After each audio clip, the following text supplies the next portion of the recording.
Psiversinhos, como vão? Tudo bem com vocês? Bom dia, boa tarde, boa noite para quem está nos ouvindo.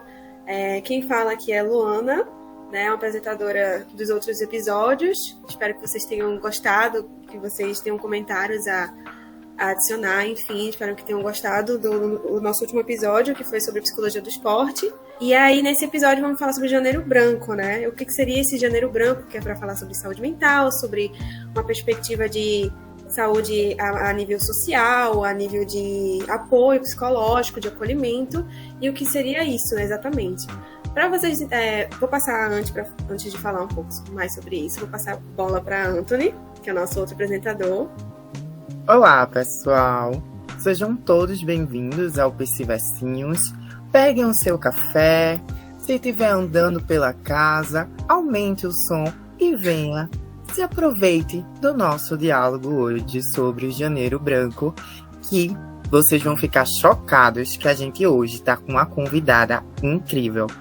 Babadeira não, se amostra. A gata é o futuro nome da psicologia. Quer apresentar ela, Luana? É bom, né? Já logo pro pessoal que tá curioso, nossos telespectadores. Pode falar, Anne. Que responsabilidade, né? Vocês falando aí de mim. Mas então, né? Eu sou Anne Souza, sou psicóloga. Atualmente eu atuo na clínica, né? Faço atendimento online, presencial aqui em Recife. Mas também sigo na UFPE, a universidade que me criou aqui em Pernambuco, né? Fazendo mestrado em psicologia e faço parte do grupo de estudos de gênero e masculinidade, que é o GEMA UFPE. E aí, a partir desse meu lugar, né, na academia, eu tenho construído a minha militância a partir do Núcleo Estadual da Luta Antimanicomial Libertando Subjetividades, que faz parte da RENILA, que é a Rede Nacional Internúcleos da Luta Antimanicomial. E aí, a partir desse espaço, a gente constrói a Frente Pernambucana de Saúde Mental. E em meio a tudo isso, eu estou atualmente na composição da diretoria do Sindicato de Psicólogas aqui de Pernambuco. E aí é um pouco desse lugar que eu falo aqui hoje com vocês. É babado o currículo dela. Então, é isso. Vai ser um episódio muito bacana, muito... Acho que todos vão sair ganhando aqui, então acompanha até o final. E aí, para falar sobre Janeiro Branco, né? O que seria isso? Diante das pesquisas que a gente fez, a gente acabou descobrindo, inclusive, que o Janeiro Branco é bem recente, surgiu no Brasil em 2014, tendo como lema o mundo pede saúde mental, e aí a frase é justamente um alerta, né, para maior visibilidade e prevalência de problemas emocionais. Quando a gente considera o contexto de Covid-19, né, as consequências e repercussões disso na saúde mental, a nível nacional e mundial, desde 2020, que provocou um aumento no diagnóstico de doenças, né, de questões psíquicas. E aí eu acho interessante a gente trazer esse questionamento, assim, introduzir essa temática, né, do que, por exemplo, por que a gente precisa falar sobre saúde mental? O que você acha, Anne, assim? Até para a gente pensar em desmistificar a questão da psicoterapia, né, esse lugar da psicoterapia imerso nesse grande contexto de saúde mental. Afinal, seria algo tipo saúde mental equivale à psicoterapia ou muito mais do que isso? O que tu acha? Sim, né? Saúde mental a gente dá para pensar de uma maneira bem ampla, né? Inclusive o Janeiro Branco, não à toa ele vem em janeiro, né? Nesse contexto de início de ano, de planejamento da vida, de retomada de planos, né? Que é muito trazido, muito discutido nessa campanha nas redes sociais. Mas tem diversas problemáticas aí, que diversos grupos, né, pessoas, teóricos, enfim, que qualquer pessoa, né, que tenha tido contato com o campo, muitas pessoas vêm percebendo, né, alguns atravessamentos nessa composição de Janeiro Branco. E aí a gente falou sobre o janeiro, mas o branco também quer dizer alguma coisa. E aí o modo como o Janeiro Branco ele tem sido pensado, né, ele vem muito nesse contexto dessas campanhas coloridas. A gente tem o Setembro Amarelo, que tem outras questões aí também, uma campanha que está muito ligada à Associação de Psiquiatria, né, ao Conselho Federal de Medicina. E o Janeiro Branco, embora ele não esteja ligado diretamente a nenhuma organização, mas ele tem uma discussão de saúde mental que é muito voltada para um contexto do faça terapia, né, desse mote do busque terapia. E ele acaba reproduzindo uma lógica que ela é muito individualizante de saúde mental. E aí eu acho que a gente já vem aproveitando para discutir, né, o que é que a gente entende como saúde mental, né? Por muito tempo existiu essa discussão de entender saúde e saúde mental como a ausência de doenças, a ausência de sofrimento, né, um bem-estar completo, físico, sociável, né, psíquico. Mas a gente vem discutindo, né, que o sofrimento ele faz parte da vida e de que o modo como pensar a saúde mental diz muito mais do modo como a gente lida, né, de pensar um estado em que as pessoas possam desenvolver suas capacidades e habilidades de maneira a lidar com o sofrimento, lidar com as exigências da vida cotidiana de forma criativa, que consigam manter, né, dentro do que é possível para cada pessoa, né, e não por uma norma comum que se impõe a todos, né, um modo de produtividade, de sociabilidade, né, de contribuir para a sua comunidade. Então, a gente pode pensar a saúde mental dessa maneira, né, muito mais ampla, que diz do modo como a gente lida com a nossa vida cotidiana. Mas o que é que acontece? Como é que isso se conecta com as problemáticas que eu tenho trazido, né, aqui, com relação ao Janeiro Branco? É que muitas vezes, quando se fala sobre saúde mental, se ignora pensar sobre que condições a nossa sociedade tem produzido para que as pessoas possam desenvolver essas capacidades e habilidades. Então, quando a gente está num país que tem mais de 30 milhões de pessoas em insegurança alimentar, quando a gente vive num país que passa por um processo, né, de intensificação, ou pelo menos passou nos últimos anos, de sucateamento das políticas públicas, o que é que a gente realmente está dizendo quando a gente fala de saúde mental? Então, a gente falar sobre saúde mental é falar também sobre combate ao racismo, é falar sobre combate, né, a LGBTQIA+, fobia, né, é falar sobre o combate e o enfrentamento, né, muito mais sobre o combate, porque o combate diz já do produto final, mas é o enfrentamento das desigualdades sociais, né, a criação de condições para que as pessoas possam viver em comunidade, produzir, trabalhar, né. Então, diz respeito a um dever, a uma responsabilidade que ela é coletiva.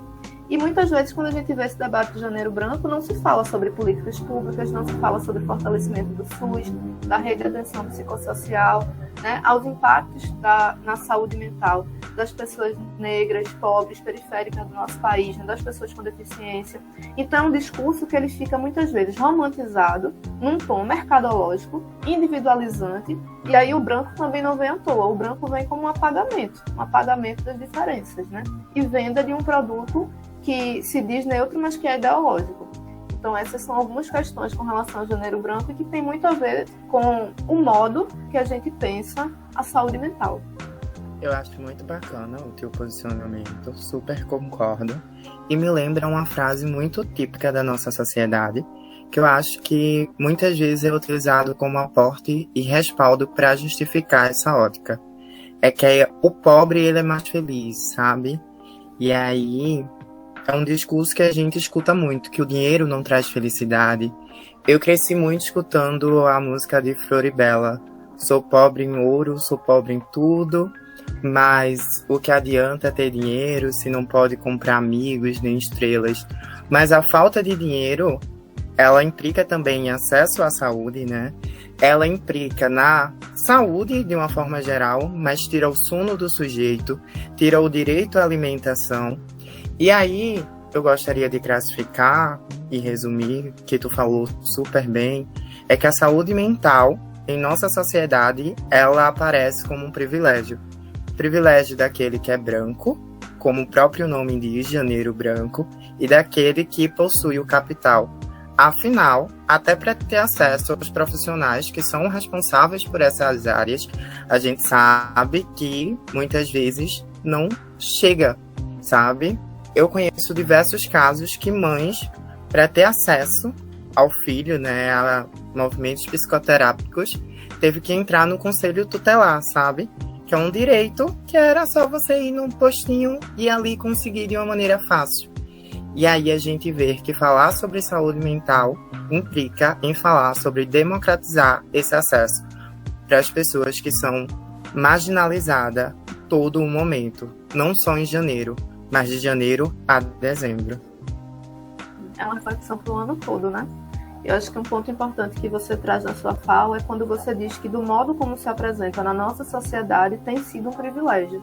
E aí é importante a gente lembrar, né, e se organizar, mobilizar para reivindicar o que já é nosso na Constituição, que é nosso direito, né?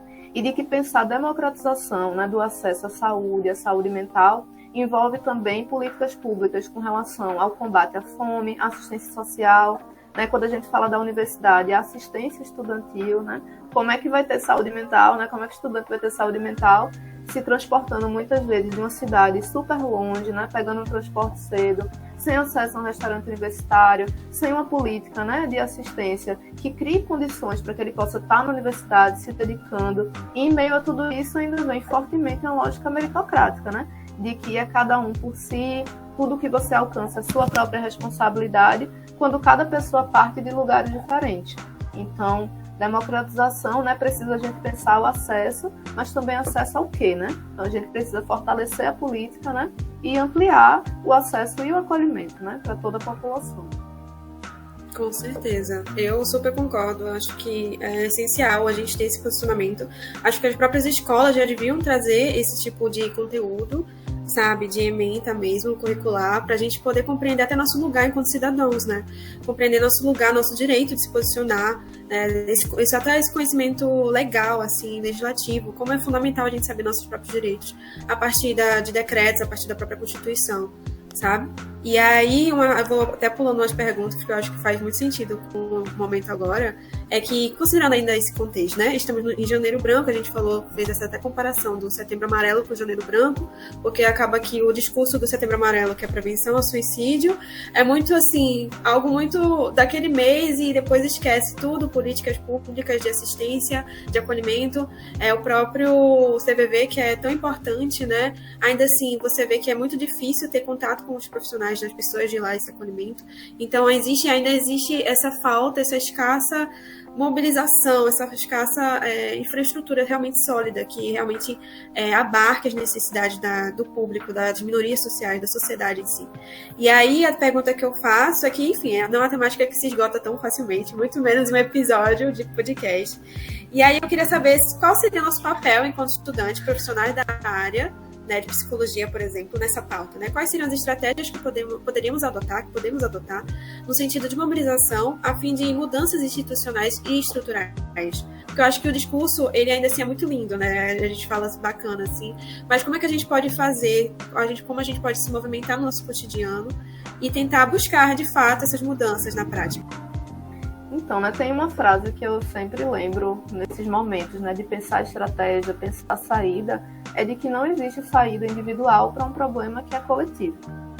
Então, é pensar caminhos, né, talvez, porque não sei se são saídas, mas pensar caminhos, né, para lidar com esse cenário que a gente tem vivido, envolve uma atuação no micro, né, na nossa própria, no nosso espaço de formação, nos ambientes que a gente estuda, atua, convive, trabalha, socializa. Então, penso que é fundamental a gente tensionar esses espaços, né? Então, tensionar na nossa universidade, no nosso ambiente de trabalho, o próprio podcast aqui, né? E trazer essa discussão é uma forma de fazer isso. É uma forma de poder discutir temas com diferentes pessoas, né? E compartilhar essa reflexão com mais gente. São estratégias interessantes e importantes. Mas a gente sabe que tem diversos elementos aí de que a organização desse projeto político hegemônico, né, e violento, ela é extremamente complexa e consolidada. Eles estão há séculos, né, num projeto colonial, e imperialista, inclusive, né, diz da lógica de outros países, diz como a psicologia chegou aqui, né, diz como a lógica acadêmica, né, de intervenção e de políticas públicas chega no Brasil. Eles estão muito bem sistematizados e organizados, né? Então, nós precisamos nos organizar também, coletivamente, para poder resistir a esses retrocessos, né, e a esse projeto político.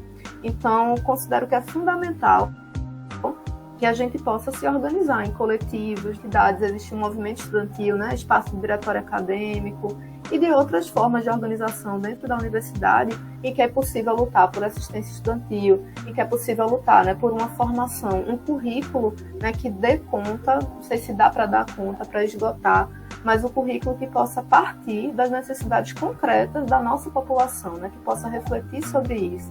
Então, pensar a importância da curricularização da extensão, que é um momento que hoje a universidade tem vivido, mas de pensar também a nossa organização para além da universidade.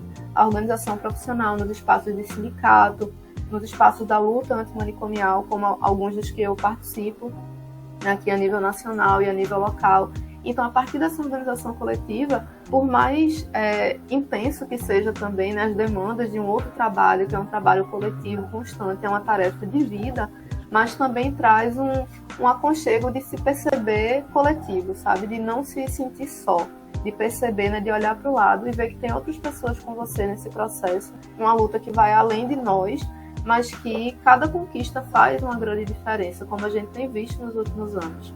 Então, a organização coletiva é fundamental para isso, para seguir tensionando esses espaços e construir, né, uma psicologia diferente, um mundo diferente. Eu acho muito bacana, Anne, quando tu cita que não existe fórmulas prontas, sabe? É muito um Ctrl-C, Ctrl-V, muitas visões, às vezes, que não é condizente com a realidade do próprio Brasil. Geralmente é uma visão europocêntrica das coisas, mas acima de tudo, eu percebo um movimento em nossa sociedade que opta por formas muito prontas, sabe? Para não ter o trabalho, algo que já replicou e precisa ser replicado muitas vezes. Tem as mudanças corporais, que não é mais passada por um processo, né, para conquistar a saúde. Logo vence a saúde rápida, pílula de emagrecimento, sabe? E essas fórmulas prontas. E aí eu fico pensando que para ter essa escuta mais individualizada, precisa de um certo financiamento dos próprios profissionais de psicologia. E pensando nisso, um outro ponto bem recente e relevante que surgiu nesse contexto que a gente vive, né? É um projeto de lei que, de modo geral, prevê a desregulamentação de algumas profissões, entre elas a própria psicologia. Então, eu gostaria de saber a tua opinião sobre a problemática e quais seriam os impactos disso nessa escuta mais individual, né? E no próprio trabalho do psicólogo sobre o processo da saúde mental. Quando você foi falando, né, sobre essas soluções imediatas, você deu vários exemplos e o que me veio imediatamente da nossa área é o coach, né? As promessas aí de terapias rápidas e vão resolver todas as questões da nossa vida, que prometem essa vida sem sofrimentos, praticamente, né? Essa idealização. E esse projeto, né, que você comentou, né, ele, felizmente, segundo as avaliações da FENAPSE, a Federação Nacional de Psicólogos, do CFP, de outras entidades, felizmente é um projeto que tudo indica que ele não vai para frente, ele não vai prosperar juridicamente.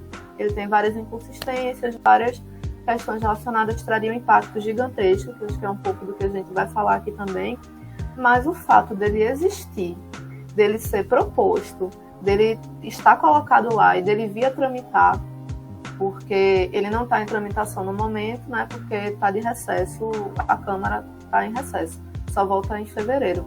Mas o fato desse projeto existir, dele chegar no ponto em que ele chegou, ele já diz muita coisa para a gente.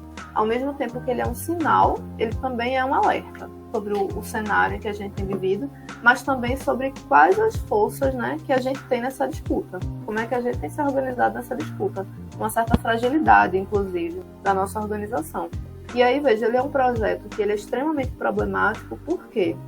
Porque ele é um dos elementos, né, ele é a cereja do bolo, ele não está sozinho, ele vem junto com uma série de outras questões, né, com o piso salarial da enfermagem aí, que até agora não está sendo pago em muitos espaços, vem junto com a campanha, né, a contra-campanha, inclusive do próprio deputado que propôs esse projeto, né, contra a aprovação do piso salarial da psicologia e de diversas outras profissões, contra o estabelecimento da nossa carga horária mínima, né? Então ele é a cereja do bolo de um projeto de precarização das condições de trabalho, que legitima, oficializa uma relação de exploração. Então, nesse sentido, ele vem caminhando com a precarização, porque um dos primeiros elementos que eles quebram, né, é a lógica da CLT, a lógica dos direitos trabalhistas, do direito a férias, do direito ao 13º, do direito a uma aposentadoria digna, ou pelo menos um indicativo de que isso acontecerá, né? E esse projeto, né, essa lógica de precarização, ela traz com ela, né, uma perda de direitos e, ao mesmo tempo, uma lógica de empreendedor de si. uma lógica meritocrática, né? Uma lógica de que não cabe ao Estado garantir essas condições, cabe a você, trabalhador, trabalhadora, né? Cabe a você criar as condições para prosperar, para ter sucesso. E aí vem, né, a gente consegue visualizar em várias profissões, né? E aí eu vou pensar na psicologia aqui especificamente, por exemplo, inclusive o papel que as redes sociais têm assumido nisso, né? Quase que uma plataformização da nossa profissão quando a gente fala da psicologia clínica. Então, ao invés de garantir o acesso para toda a população, cabe ao psicólogo, à psicóloga fazer sua própria divulgação, conseguir seus próprios clientes, pacientes, né? A depender daí da abordagem e como se queira dizer, mas acaba jogando toda a responsabilidade que é do Estado, né, que é a responsabilidade coletiva, no próprio indivíduo, no próprio sujeito. Isso é extremamente problemático, né, não só, né, principalmente pela perda de direitos, mas isso é perda de qualidade de vida. Isso é comprometimento da saúde mental do trabalhador, da trabalhadora, do estudante, né, e isso é comprometimento, inclusive, do serviço. Se a gente pensar, por exemplo, que o trabalho em saúde mental, ele envolve a criação de vínculos, né? A construção de vínculos. Construção de vínculo leva tempo. E a gente percebe que um impacto gigantesco que tem acontecido em vários estados e cidades, né, com relação à terceirização dos contratos na saúde mental, mas que também acontece em várias outras áreas, muitas vezes quando se estabelece um vínculo com uma pessoa, com um usuário, aquele profissional precisa rodar para outro serviço, é demitido, e aí vem uma outra pessoa, e aquilo muda toda a lógica do serviço, toda a lógica do acolhimento, né? Compromete o desenvolvimento do trabalho. Então os impactos, eles são gigantescos. E o fato disso chegar no ponto que chegou, né, diz de como eles estão organizados, mais uma vez, né? Foi um partido novo, né? É um partido que ele assume oficialmente a pauta neoliberal, e isso diz da nossa necessidade de se organizar cada vez mais e conquistar os nossos direitos, né? E aí o papel importante do Conselho Federal de Psicologia, dos sindicatos, da federação, e de que essas entidades não são outros, né? Nós fazemos parte dessas entidades também. Então a importância da gente poder estar construindo esses espaços, né? Levantando essa pauta e tensionando esse debate. Muito bom, muito condizente. Tu falou da meritocracia, eu lembrei do quanto esses discursos eles vão se moldando de acordo com o contexto e a época que a gente tá. Antigamente a gente escutava muito trabalhe enquanto eles dormem, mas hoje essa concepção aparece com a palavrinha que eu vejo muito no Instagram: resistência e resiliência. Você precisa ser resiliente. Se a sua empresa não está dando certo, é porque você não foi resiliente. Escutei muito esse discurso na pandemia, mas arrisco dizer que vai para além desse contexto pandêmico, sabe? E aí, o profissional de psicologia, ele é muito bom, e se ele conseguir sucesso, é por causa dele, mas se ele fracassa, também é por causa dele. Não tem a ver com essas questões da precarização. E aí a gente vê o quanto o capitalismo, de certa forma, né, essa precarização do trabalho, esse trabalho exaustivo e praticamente análogo à escravidão, reverbera no adoecimento coletivo. Não só das pessoas que não conhecem, talvez, o que é saúde mental, mas daquelas que trabalham nessa mediação sobre a saúde mental alheia. Porque assim não tem, né, o certo acolhimento social, o adoecimento ele é tanto pro cliente quanto pro próprio profissional de psicologia, que eu arrisco dizer, fazendo uma análise bem grossa do assunto, até os próprios estudantes de psicologia, antes de entrar no mercado de trabalho, já está saturado, já está com a saúde mental fragilizada. Então isso demonstra essa tensão é tão grande que a vulnerabilidade ocorre muito antes de a gente começar a fazer os nossos trabalhos, freelance, enfim. Eu acho que isso me lembrei, né, de um medo que foi da minha geração de curso, digamos assim, que eu acho que na de vocês talvez seja ainda pior, e que representa muito o que você falou, né? Que é o medo de me formei e vou ter que criar um Instagram profissional. Acho que isso já diz um pouco do pavor, né, que isso tem tido, né, que é a preocupação com vou ter emprego, não vou ter emprego. Muitas pessoas são empurradas para a clínica por falta de opção, né, por falta de oportunidades no trabalho, né. cada vez com mais sucateamento, né?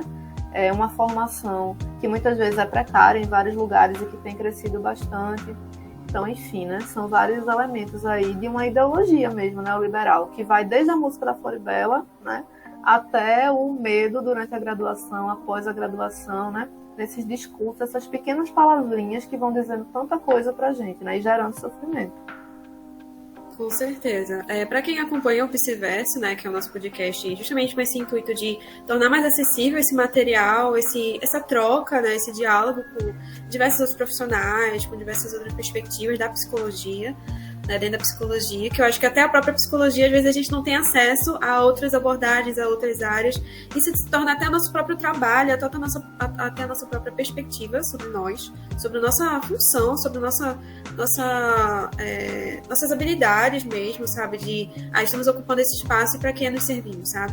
O que é um psicólogo hospitalar, o que é um psicólogo nessa área de social, que gosta de estudar, que está no mestrado, o que isso significa, o que isso simboliza para a sociedade, né? E eu acho que o que tu falou assim, aqui das redes sociais é algo muito complexo.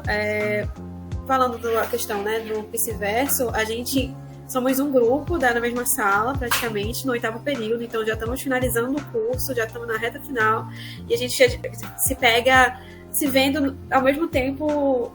Vamos seguir caminhos diferentes, isso não temos dúvida, mas quando a gente conversa sobre nossas inseguranças, nossas incertezas, uma coisa é consensual, é tipo, e agora? O que a gente faz, Psy, sabe? Tipo, e depois de se formar, para onde a gente vai? Será que é um mestrado, uma residência? E parece que todos os caminhos que a gente tem possíveis, que já são muito duros, são muito difíceis, ainda mais para quem está em vulnerabilidade socioemocional, em vulnerabilidade em termos de classe, financeiro e tal, né? A gente viu os cortes recentes na própria educação superior. Como é que você vai permanecer numa universidade que não te valoriza, sabe? Que não te permite nem ter uma moradia estudantil ou alimentação básica. É algo muito precário, né? E aí eu acho que, puxando um pouco do gancho desse lado da política, eu trago essa questão enfim, foi inegável o sucateamento da saúde, né, do Sistema Único de Saúde do SUS durante o governo bolsonarista, que foi extremamente retrógrado, conservador, entre outras questões. E aí a gente também tem como referência as medidas governamentais, né, como a Política Nacional de Saúde Mental. E aí eu queria saber, assim, o Lula ganhou, o que a gente faz a partir disso? Quais são as expectativas para esse governo atual? Se você já percebeu notórias mudanças significativas no próprio fazer da pesquisa, né? O próprio fazer psicológico, se tu tem percebido isso no teu cotidiano enquanto profissional, e até como a gente se afeta, né? Como você percebe-se afetada e a forma como isso afetou as pessoas à tua volta, sobre justamente as inseguranças que a gente tanto mencionou, né? Sim. Acho que Lula ganhando, a primeira coisa bebe uma cerveja, quem é de cerveja. É importante, né, celebrar, eu assumo essa posição. Então, né? Eu aceito a cerveja, viu? Eu também. Ainda tô nessa fase de comemorar também. Mas, então, né, a vitória, né, de Lula, desse projeto, né, que não é só a vitória de Lula, mas é a vitória de um projeto democrático e popular, né, de uma série de elementos, né, de fatores, de grupos, de coletivos, partidários ou não, né, em todo o Brasil, que se organizaram em torno dessa conquista, né, ela representa para a gente, né, pelo menos na minha perspectiva, ela representa um respiro, um alívio. E, ao mesmo tempo, é uma abertura para uma arena de lutas. Acho que a grande questão, né, de uma conquista como essa é que nos governos anteriores, né, desde o golpe que foi imposto à presidenta Dilma, a gente não tinha condições sequer para brigar, né? A própria política, enquanto um campo de disputa, foi tomada, né, por uma perspectiva manicomial, né? A gente viu o avanço de editais e de financiamento público de volta para o hospital psiquiátrico, para instituições que elas são manicomiais, como as comunidades terapêuticas. A gente viu uma série de retrocessos, né, do sucateamento da própria rede. E, se a gente for falar para outras políticas públicas, né, a gente vê como a situação é extremamente drástica. Então, a conquista, né, da vitória de Lula, ela representa um alívio, um momento de alívio, em que a gente sabe, né, que existem condições, existem acordos estabelecidos, que a gente já tem vivido, né, já tem visto nas redes sociais, na TV, já tem percebido no próprio cotidiano, inclusive, muitas dessas mudanças, né, que dizem respeito, acho que um elemento forte aqui é a nomeação de Nízia, né, a primeira mulher não médica, inclusive, para o Ministério da Saúde.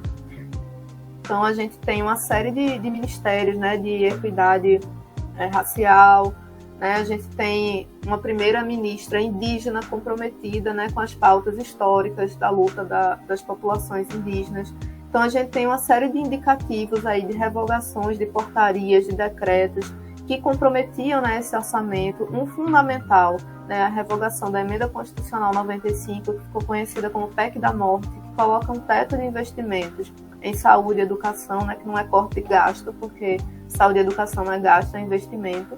Então, a gente tem uma série de indicativos e de medidas que já têm sido tomadas, também no campo das relações internacionais, né, de voltar a falar e a dialogar com outros países, né, que podem contribuir para o nosso campo, né, pensando numa política a nível global, né, no meio ambiente, enfim.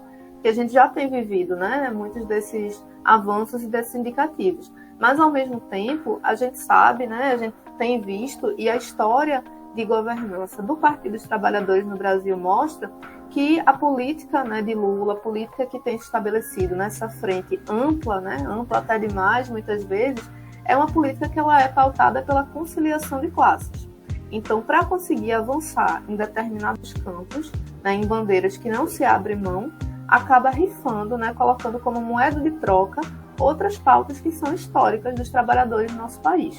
Uma delas é muito recente, né, que é com relação às comunidades terapêuticas, né? Então, a gente tem, ao mesmo tempo que o Ministério da Saúde, uma ministra que se posiciona contra as comunidades e uma série de outros ministros que trazem essa reflexão, a gente tem nos bastidores outras figuras políticas que também compõem o Ministério, que apoiaram o golpe, por exemplo, que foram indicados para cargos, né, de secretarias, cargos no Ministério, que têm feito alianças com esses setores, né, e que indicam, segundo a Confederação Nacional de Comunidades Terapêuticas, divulgou que terão um departamento próprio dentro do Ministério de Desenvolvimento e Assistência Social.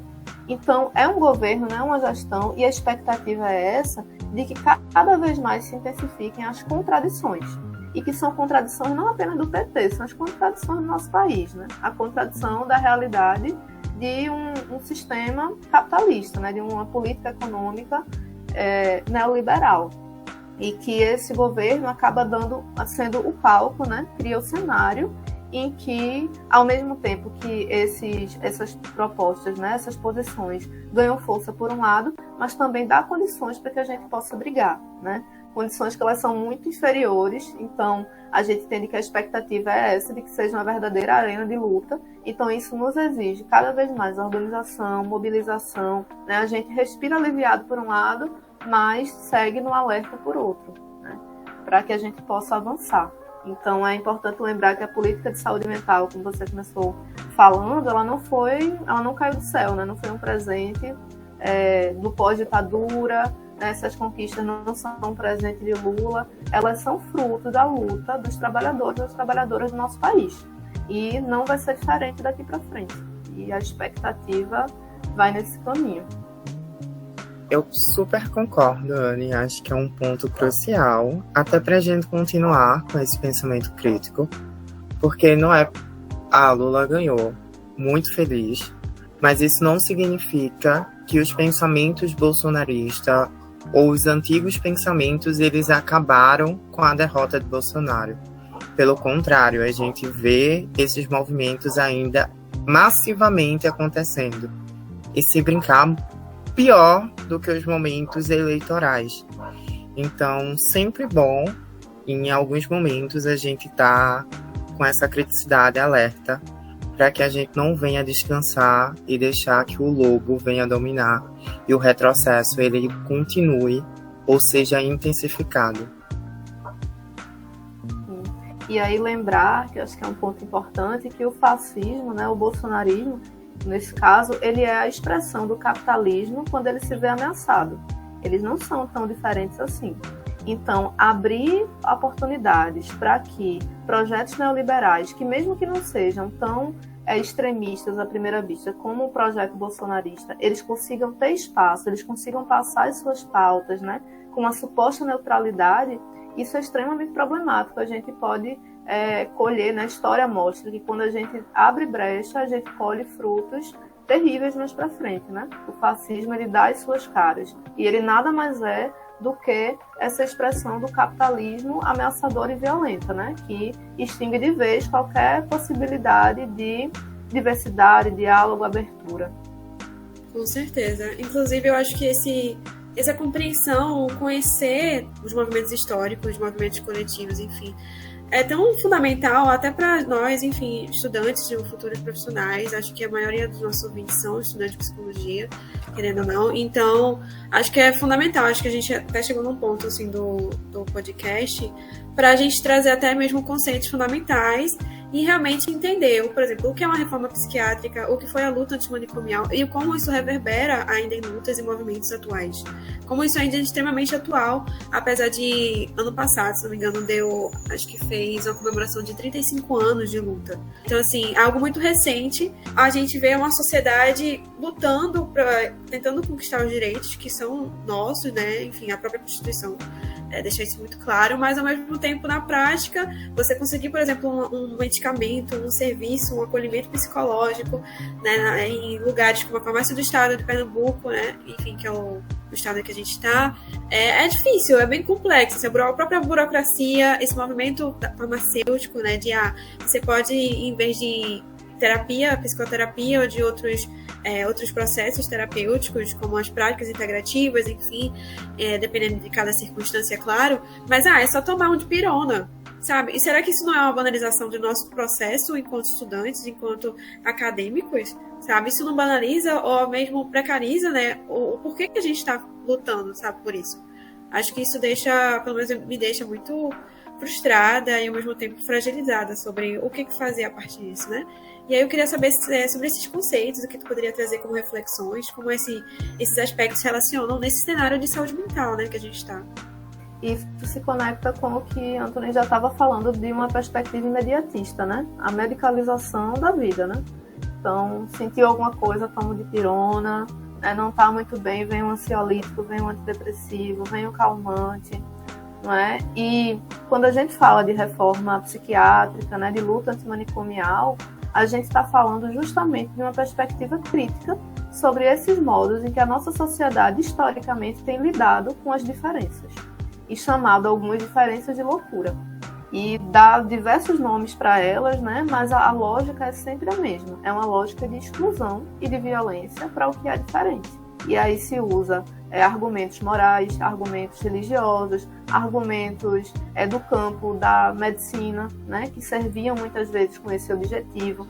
Então, quando a gente vai pensar, né, na nossa trajetória enquanto sociedade, digamos assim, ao menos no Ocidente, né, pensando no contexto brasileiro, né, latino-americano, do quanto a gente sofreu e sofre influências, né, de um projeto que é europeu, né, de um projeto eurocêntrico, porque o modelo europeu era e continua sendo ainda como referência para pensar e fazer o mundo, né? Porque na medida em que se pensa e vai se intervindo, você constrói o mundo também, né? Ele não está dado, ele está sendo construído constantemente a partir dessas posições. E em meio a tudo isso, em um dado momento da nossa história, essas pessoas tidas como loucas, como diferentes, né, do que se considerava o padrão, do que estava dentro da norma, por muito tempo, né, viveram excluídas em ambientes, né, de aprisionamento, de prisões, e ali por volta do século XVIII, século XIX, começaram a ir para espaços em que a psiquiatria moderna, né, que surgiu nesse período ali, fim do século XVIII, começo do século XIX, começou a chamar de hospitais psiquiátricos, de manicômios.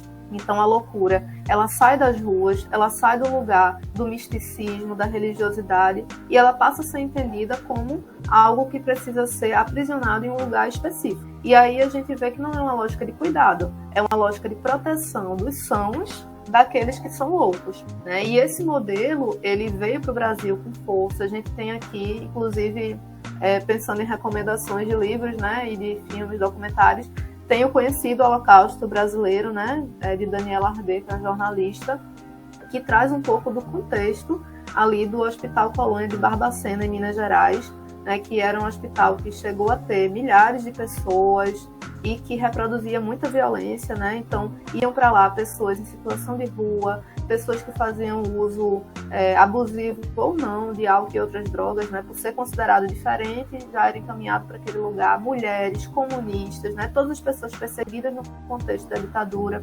Então, a gente vê o quanto o manicômio ele tem uma função social. Ele não foi um erro da medicina, ele não foi um erro no projeto. Ele atende a uma função, que é controlar a parcela da população que não interessa, né, a lógica do capital e a lógica da produtividade. Então, se ameaça, né, o lugar dessa diferença é o lugar da exclusão e da violência.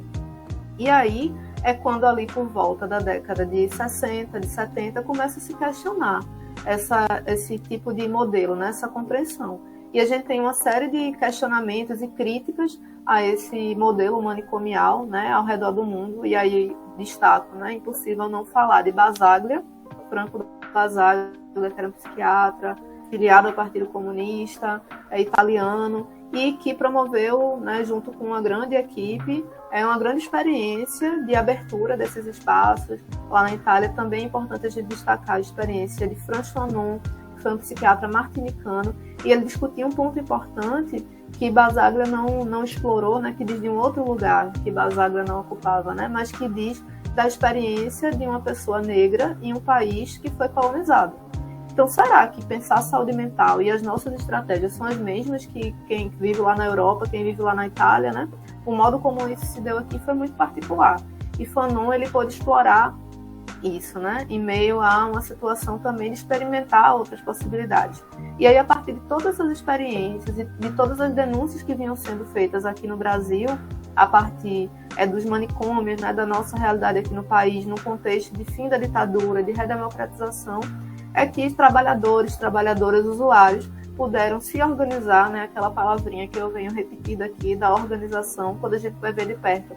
Essas conquistas são sempre frutos da organização, né, da população, né, puderam promover eventos, promover encontros que culminaram, acho que um marco muito importante, que é a Carta de Bauru, do Congresso de Bauru, né, que trouxe os pilares, né, os princípios dessa crítica ao modelo manicomial que a gente coloca, né? E aí eu digo a gente, porque, enfim, a gente se entende historicamente como uma continuidade, né? Representa os que vieram e os que virão, de alguma maneira, de que não basta reformar o manicômio. Não adianta pintar o hospital psiquiátrico, colocar um monte de profissional lá dentro, deixar tudo colorido, né? Enquanto a lógica for de exclusão, é uma lógica de violência. Ele não precisa ser reformado, ele precisa ser superado. E qual é a superação desse modelo? Né? Se o manicômio, é algo que Paulo Amarante diz, que foi um dos grandes nomes dessa trajetória, se o manicômio é o espaço zero das trocas sociais, a cidade é o espaço infinito das trocas sociais. Então, o que a gente precisa construir é um modelo de atenção em saúde mental e de cuidado que seja territorializado, que ele aconteça onde as pessoas vivem, trabalham, amam, se relacionam, brigam, né, na da cidade. E aí, a partir desses processos, né, que a gente tem hoje, né, a nossa grande conquista institucional, inclusive, que é a nossa rede de atenção psicossocial, a RAPS, né, que vem nesse processo de sucateamento, quando a gente fala sobre essa sigla aqui, né, desde o início, mas essa sigla significa isso, né? Esse modelo que foi construído, que ainda está em construção, a partir dessa crítica a essa lógica de exclusão. E aí a reforma, ela é esse conjunto, né, de elementos que ainda estão acontecendo, né, ainda estão em processo. E a luta antimanicomial, ela vai além da reforma. Porque a reforma, de alguma maneira, ela diz respeito à mudança de um modelo de cuidado e de atenção, né? Ao modelo de atenção psicossocial, né? A um contexto específico da nossa história. A luta antimanicomial, ela é uma luta constante. É uma luta pela transformação radical da nossa concepção social sobre loucura, sobre a diferença, sobre o que é normal, sobre o que é sanidade, né? Sobre trabalho. Então, a luta antimanicomial, ela vai além da saúde, ela diz, né, do direito à alimentação, do direito à moradia, né, o direito a um teto, à assistência, à renda básica. É uma luta que ela é muito mais ampla, né, e que ela tem na reforma como um dos seus principais pilares e conquistas, mas que é uma reforma que ela ainda tem muito que avançar, como a gente tem visto, né? Eu acho que pegou, assim, num ponto de muita reflexão. E eu gostei muito, sabe, dessa perspectiva de pode pintar, mas ali vai continuar. Se não mudar o manejo de tratamento, vai ser mais um aprisionamento. E aí eu lembrei muito da fala do ministro da Educação, que ele citou que pessoas com deficiência, se referindo geralmente à deficiência intelectual, atrapalhava alunos como tido normais na sala de aula. E como cita Cazuza em uma das suas músicas, eu vejo o futuro repetindo o passado.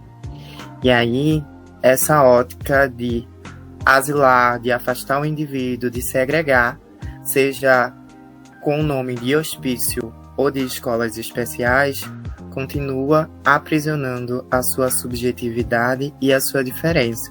E trazendo outra referência que eu gosto muito, é a música da banda Plutão Já Foi Planeta, que diz assim: a diferença não faz diferença se você é você. Numa sociedade que se preza tanto por padrões, você ser diferente e mostrar uma identidade que foge dessa padronização é sinal de resistência. E, acima de tudo, fica que você precisa lutar para se afirmar. Não numa afirmativa no sentido de igualdade, mas, acima de tudo, de equidade. Pois eu acho que fala muito sobre isso, sobre a equidade de acesso à moradia, a todas as políticas públicas e à Constituição Federal. Porque a gente sabe que se empoderar vem muito disso, de você saber os seus direitos, o direito a expressar sua religião, o direito a ter orgulho sobre a sua sexualidade, sua cor, ter orgulho sobre o que taxam como diferente. E aí é muito bacana, sabe? Porque saúde mental tem a ver com expressar também o seu eu, sem a mitigação do outro. E aí, tu citou várias referências muito bacanas, que de fato é um assunto bastante complexo e muito tempo para se refletir. Então eu gostaria que tu citasse algumas referências de autores e autoras numa perspectiva mais decolonial, que ainda é escassa no ambiente acadêmico. Então eu gostaria muito que tu pudesse indicar para quem se interessou pelo tema e quer se aprofundar mais. Acho que é muito importante essa reflexão que você traz também, né? Porque evidencia quando você fala que o manicômio não é só aquele prédio velho que tem grade ou porta, né? É sobre as relações, né? Relações manicomiais, instituições manicomiais, lógicas manicomiais, né? Então, mesmo numa escola, né, num espaço, enfim, da universidade, a gente pode perceber, né, expressões manicomiais nas relações. O capacitismo é uma delas, né? Uma perspectiva excludente, né? Como a gente falou mais uma vez, né, sobre as comunidades terapêuticas que nem são comunitárias, nem são terapêuticas, né? Que são espaços de aprisionamento, sobretudo de homens pretos, pobres, periféricos, né? Como é que o racismo se entrelaça, né, nesse dispositivo, porque um homem branco que tem dinheiro, né, no nosso país, ele tem acesso a outros dispositivos, né, tidos como cuidado. Então, todos esses elementos estão entrelaçados, né? E é por isso que quando eu penso as indicações, inclusive, né, para a gente pensar leitura, texto, né, outros materiais, eu entendo que não apenas, né, materiais de psicologia são importantes, porque vai muito além, né, do nosso campo. É importante a gente pensar política, é importante a gente pensar sobre filosofia, né, diversos outros saberes, né, feminismos, que se entrelaçam. Alguns nomes, né, que eu acho fundamentais, um deles, e aí não necessariamente na perspectiva decolonial, e aí tem várias questões aí sobre decolonial, anticolonial, contracolonial. Eu gosto de trabalhar numa perspectiva contracolonial porque envolve diferentes autores. Tem um campo um pouco mais amplo do que quando a gente pensa na decolonialidade. Mas aí acho que alguns fundamentais, né, tem a ver com os que eu falei lá no começo da própria história da reforma, né, como Franco Basaglia, que tem um livro, inclusive, que vários que são referências, mas um deles, que é A Instituição Negada, quando ele discute exatamente isso, é preciso negar o manicômio, né? E aí, ao mesmo tempo, é um autor italiano, né? Embora seja da classe trabalhadora, né, comprometido, mas tem atravessamentos aí de classe, atravessamento do lugar onde ele vivia, né, que ele discute por ter uma tradição política marxista, inclusive, mas que existem elementos da própria trajetória, né, da pessoa, do lugar onde vive, de onde diz, que atravessam. E aí aqui no Brasil, né, tem algumas outras referências, como Paula Amarante, né, um dos que eu falei aqui, Nise da Silveira, né, que é muito falada na psicologia também, muito reconhecida, tem um trabalho incrível com arte, né? A gente tem o próprio Frantz Fanon, que também no caminho, né, de pensar autores, que ele também não é daqui, né, mas é de um contexto de colonização, né, e tem várias discussões sobre de que maneira, né, quais os impactos do racismo na saúde mental da população negra. E não só da saúde mental da população negra, mas como isso estrutura as pessoas brancas no seu privilégio, né? Então, porque a gente entende que se a herança da população negra em países colonizados, né, é a violência do racismo, os brancos também têm uma herança, que é o seu privilégio, né, em todos os espaços onde chegam. Poder estar na universidade discutindo as coisas, né? Não ter tanta raiva ao falar sobre certos assuntos, talvez. Então, vai em diversos meandros, né? Desde os afetos até as oportunidades, né? Então, a gente pode pensar também nesse sentido. E Zildinha Nogueira, que discute, por exemplo, como é que a gente pode pensar em consciente, sofrimento psíquico, saúde mental das pessoas negras, né? Aquele estádio do espelho que a gente fala, não sei se vocês chegaram a discutir, né? Mas a construção da subjetividade das pessoas no olhar da mãe, que o outro diz quem você é, que você é querido, que você é amado. Será que é assim para minorias, né? Será que é assim para outras pessoas? Como é a experiência, né, da construção de subjetividade de pessoas com deficiência, né, de pessoas negras? Então, a gente poder diversificar, né, essas leituras é um elemento fundamental. A Fiocruz tem diversas produções e, assim, é difícil escolher uma, né? Tem desde discussões sobre redução de danos, a luta antimanicomial, perspectivas sobre saúde mental. Importante também a gente falar de autoras como Sofia Faveiro, Viviane Nogueira, que discutem, Viviane Vergueiro, que discutem a cisnormatividade. Então, quais os atravessamentos, né, da cisnorma, quando a gente fala de saúde mental? Como é que fica a saúde mental, né, da população travesti, né, e trans aqui no nosso país, né? Pensando o nosso contexto que produziu, inclusive, a identidade, né, travesti, que é uma identidade latino-americana, e que está diretamente relacionada à percepção de classe, né, na nossa sociedade, e de como, né, a cisnormatividade também é a cisnorma da saúde no nosso país, né? E aí acho que pensar Lucas Veiga, que discute também saúde mental da população negra, ver produções e documentários sobre essa trajetória, né, da história da loucura no nosso país. E aí vem uma indicação que é clássica e europeia, que é Foucault, né, que ele discute história da loucura, história da sexualidade. E aí tem várias questões com ele, mas é importante a gente ler, nem que seja para criticar, para pensar melhor, né, sobre os elementos que estão sendo trazidos. Porque tem elementos importantes, né? Como disse Selma, nossa querida professora, não dá para jogar a água do banho, o bebê com a água do banho, né, fora. Então é importante a gente seguir atento nessas leituras.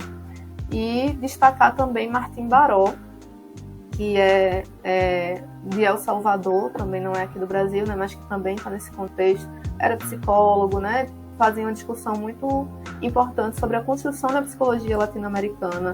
Ele dizia que o saber psicológico ele tem que estar a serviço do povo, a serviço das nossas necessidades, né, e não a serviço desses interesses coloniais que a psicologia historicamente reproduz. Então ele faz uma discussão muito importante sobre isso. E aí pensar outros autores, como Neuza Santos, Juliana Moreira, né? É uma lista grande, e aí eu fico muito feliz de pensar nisso e vir uma lista grande na minha cabeça. Tem muita coisa massa pra gente conhecer, muita gente boa e que, infelizmente, né, muitas vezes não está na nossa formação, não está no currículo, não está no plano de aula do professor. E aí é esse trabalho constante, né, de seguir construindo essa formação, tensionando os espaços, né, lutando por uma reforma curricular que atenda às nossas necessidades, né, e comprometida com as nossas necessidades de realidade material, né, da nossa vida. É isso, esses são os que eu consigo lembrar, mas feliz de saber que tem muitos. São muitos mesmo, mulher. Olha, pense, a lista é grande, enorme, mas que bom, realmente é muito bom a gente ver referências diferentes, assim, que a gente pode utilizar, né, no nosso dia a dia, quando tivermos, enfim, tempo também do dia a dia acadêmico, que acaba nos sugando, né? Então, acho muito massa. Adorei o episódio, achei muito legal a nossa conversa, o nosso bate-papo. Aprendi demais. Pretendo até, inclusive, escutar novamente para poder fazer minhas anotações pessoais. Espero que os vice-versinhos também tenham gostado, tanto quanto a gente, né, Anthony? E é isso. Vocês têm algum comentário a mais? A gente já está finalizando. Eu só quero agradecer mesmo a disponibilidade de Anne. Sei que a agenda dela é muito cheia, mas assim, é sempre bom compartilhar conhecimentos com ela e aprender. Então valeu mesmo. Espero que os psiversinhos tenham gostado. Qualquer coisa, a gente enche a DM de Anne, assim, tem muitas perguntas, muitos questionamentos, mas aproveitem ao máximo. Porque, né, que ela tá aqui na minha frente, não, ela é realmente muito capacitada. E a gente da Universidade Federal de Pernambuco é muito agraciado por ter uma pessoa com tanta potência, assim, trabalhando junto com a gente. Então, abraços psiversinhos. Beijo no coração. Até o próximo episódio. Tem alguma coisa mais, Anne, para falar? Se quiser também acrescentar algo. Eu tenho a agradecer também, né, o convite de vocês. Para mim, assim, qualquer coisa que envolva o FPE é uma tarefa de vida. Eu tenho uma sensação de responsabilidade com o lugar que me criou, porque é assim que eu me sinto, né, com a universidade. É o lugar que me abriu para o mundo, assim, em muitas perspectivas, né, que me deu as condições de pensar, né, o que eu penso hoje, de conhecer as pessoas que me transformaram até hoje também. Então, acho que é fundamental a gente voltar para a nossa casa, né, de alguma maneira, e poder contribuir, né, poder tensionar e ver o desenvolvimento desse espaço também, ver um monte de gente aí comprometida, né, e querendo fazer um debate massa, né, feliz de ver os frutos que estão se apresentando aí no mundo, né? Espero muito encontrar vocês por aí ainda, muitas vezes, em muitos espaços. Obrigada. Afinal de contas, a universidade pública não é sobre baderna, não é sobre a gente estar ali ao léu sem fazer nada, a gente estuda, a gente busca se capacitar para justamente atender usuários e suas famílias e as comunidades, né? Da melhor maneira possível. Eu acho que é isso que é um posicionamento ético de um profissional, ainda mais da psicologia. E é isso, gente. Obrigada e até o próximo episódio.